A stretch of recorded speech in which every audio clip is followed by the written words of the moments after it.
நானும் தான் ஆர்வம்.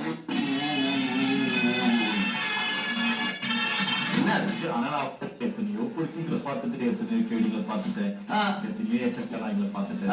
இந்த மாதிரிலாம் நான் பார்க்கறேன்ப்பா, இந்த மாதிரிலாம் பார்க்கவே இல்லை. இப்ப நாங்க எங்க போய் போறோம்னா எங்க போய் கேடி ஒரு பார்த்தோம்.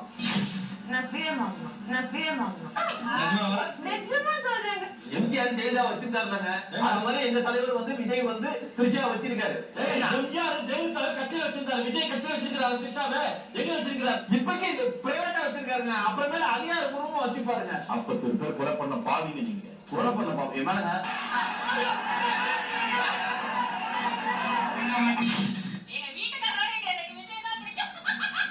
தப்பே இல்ல.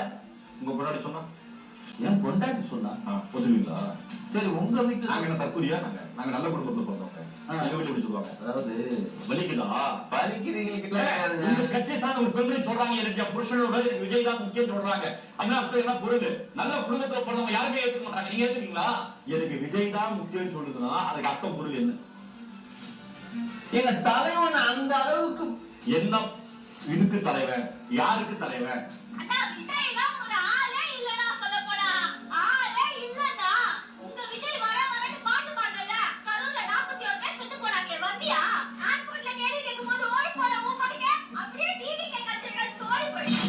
யாரையுமே போய் இவ்வளவு கிட்டத்தட்ட பார்க்கவே முடியாது.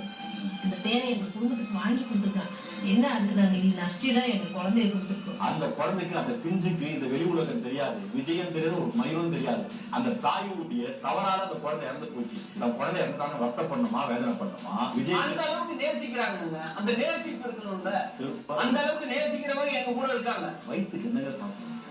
வயிற்றுக்கு என்ன சாப்பிடணும்? சொன்ன எதுவுமே இல்லை. என்ன முட்டாளாங்க நீங்க? தளபதிக்காக நாங்க ரெகுலரா இருக்கோம். எங்களை கொண்டாட கொடுங்க. அதாவது சொல்றது என்னைக்குமே வந்து அறிவாளின்னு என்னைக்குமே சொல்லிக்க மாட்டாங்க. இப்ப நீங்க பொறுக்கி நான் சொன்னாங்க ஏத்துக்கீங்களா? தானாங்க. முதல்ல இந்த கருமத்தை தூக்கி கீழே போடுங்க. நல்லா இருந்தீங்க, நீ அழுவைங்க, என்னவோ பண்றீங்க.